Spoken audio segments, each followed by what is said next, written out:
owe me 3 dinners. I thought that had the point. No. Get it back this week, Rob. You wanted double or nothing, and I saved you from yourself. Yeah, and I well, said, that no, one. just one more dinner. This week, So though. Were you any more impressed after that performance, Rob? No, I'm still out on the Cowboys.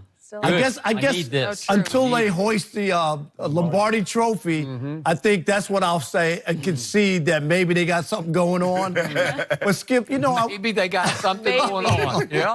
Okay. I watch it, and Dak had the big play, the run or whatever. But I watch and I'm like, okay, the offense is just putting around. You know what I mean? It wasn't that impressive. The score at the half, it wasn't like they were blowing Seattle out. No. And Dak wound up having, 226 yards.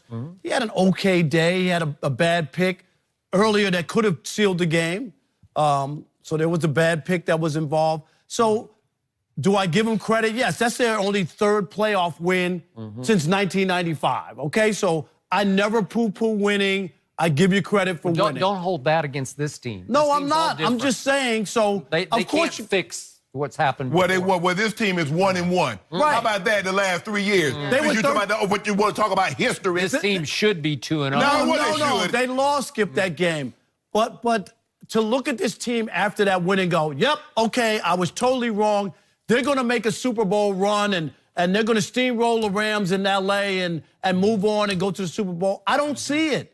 I don't see it. And then there'll be that bad game that they've had many times on the road. They were 3-5 on the road this year. They were a much better home team. We know that. 7-1, and then they won the game against Seattle in the playoffs. But they'll go on the road, they'll lose, and then people will look at the team and go, this got to be fixed. There's some things that still aren't there. I'm not sold on Dak. Oh, I thought you meant the game had to be fixed. No. Because that's the only way they're going to win. Well, that's the only way they could win. Right. I would still take Jared Goff over Dak Prescott at this point. You too. I would.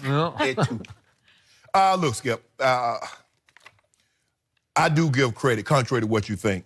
You had to be impressed with the way the Dallas offense and defensive line dominated the game. They controlled both sides of the ball. Zeke was able to get 137 yards running, over 5 yards a clip. The #1 running team in football was unable to get anything generated. And so when you look at that, time of possession, Dallas had over 10 minutes, ran 16 more plays. But for it to be a 2-point game, when you have this kind of domination, what am I missing? That's the quarterback. Now, Rob said that, Skip. You looking at me, that's Rob. That's your party. You known him 25 years. I have, unfortunately. What was disappointing is that Seattle, yes, you're a great running team, but normally teams go into a game, Rob, if someone stops what we're really good at, if I'm a fastball pitcher, and every time I throw the fastball, somebody knock it out, can I go to changeup? Yes. Can I go to the curveball, Skip? Can I get the split finger? They neutralized Russell Wilson. I'm sorry, they did it. So that's all I'm saying, Skip. So, yeah, I was impressed somewhat, but not impressed as I would have been had they allowed Russell to do other things, and they shut that off as well. So give them credit, they win. I don't poo-poo winning either. Yeah. So winning is tough, especially playoff winning. What we're hearing right now is this man's eyes are being slowly opened by my Dallas Cowboys. This man's eyes are closed. He is still blind to what is really happening Bird here. box challenge over. And you know what? I'm actually getting nervous that you're starting to come around because I need you to hate them. I need you to keep hating them. Hate fuels my team.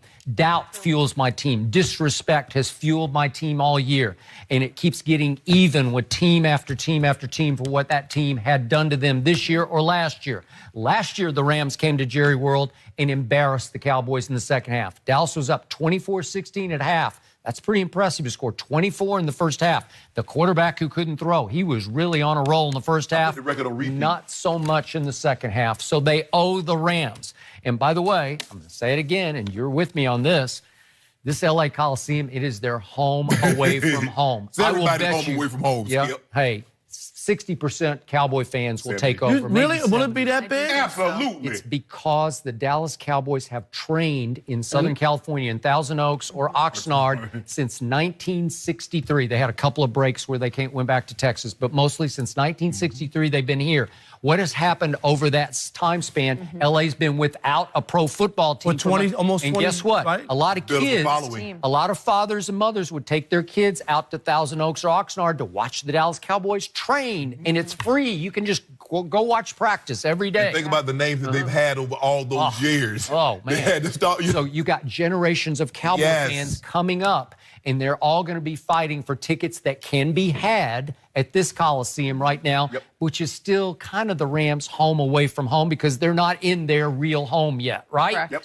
Okay, so given all that, what happened on Saturday night was far more impressive than you're giving it credit for because it wasn't as close as 24-22. Again, you read it was a narrow win, and it ended up. It was. Okay, but they're ahead 24-14, and it's way over. It is done. No, it and all of a sudden, Byron Jones, as he is wont to do, as he did against Aaron Rodgers that day, he just drifts mentally. He just like He looked inside. The guy got. You're like, what am I going to have for dinner tonight? I don't know. I wonder what I'm going to do after the game. I don't know. And all of a sudden, he lets Lockett just run right. You're in a prevent, and he just runs right up the seam past you for 53 yards. Skip, that wasn't the most egregious one. The most egregious one when he let the back come out on 4th down. Dude, what are you looking at? Okay, but the game is over at that point. So I look at what my new triplets did in that game. Dak was really good. He made 2 big runs that just sealed the deal down at the goal. He just said, give me the ball because they have trouble cashing in the red zone. I'll cash it. I'll catch it. Why? I'll cash it twice. Just be. They're like last, aren't they? Or next to I last? told you he would outplay Russell Wilson, and in QBR he had a 74 to Russell's 70, and Russell was really good in that game. Zeke had 137 yards, and Amari caught 106 yards worth of passes. That's big time. And to me, the takeaway is the Dallas defense can rise and shine when you least expect it. They had not been very good since New Orleans. But if you look at what they did to New Orleans and what they did to the #1 rushing attack, the way the 2 for 13 on 3rd down was Russell Wilson's off. That was the whole difference in the game. So here we go with the Rams against the run. What are the Rams against the run? They allowed the biggest yard per carry against them in the league this year. 5.1 yards per rush they allowed. That's the worst in the NFL. Zeke averaged 5.1 yards per rush this year in the regular season. So do they have a chance to control the clock?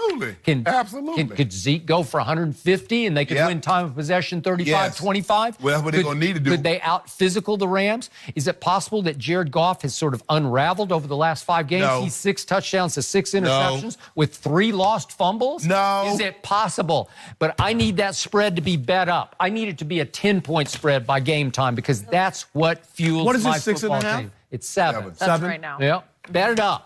Come on, leap on that Shannon Sharp bandwagon. Don't worry about it. I got your number, though, buddy. Yeah. I got your number. Oh, really? You're going to pay off and do this week. Really? Yes, you will. I might have to go back to the well, too, this week. Really? Okay. I'm tired Okay, of we're you. going to go to... Because you know the thing is... Rob, you've been drowning in that well for a long time. because the thing is, Rob, he won't let well enough alone.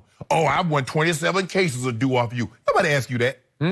I volunteered it. Exactly. That's my point. But you're in the Hall of Fame and I'm not. And you say, you're always wrong. Yet I'm always right. I don't know. Okay, when I get it back, what are you going to say then? I'll say you were right about that, but it hasn't happened yet. Oh, let's see if you guys are right about this next one. A feel Knicks good about legend Saturday. called out Kevin Durant. We're switching gears to the NBA. Here we go. Will that keep KD out of New York?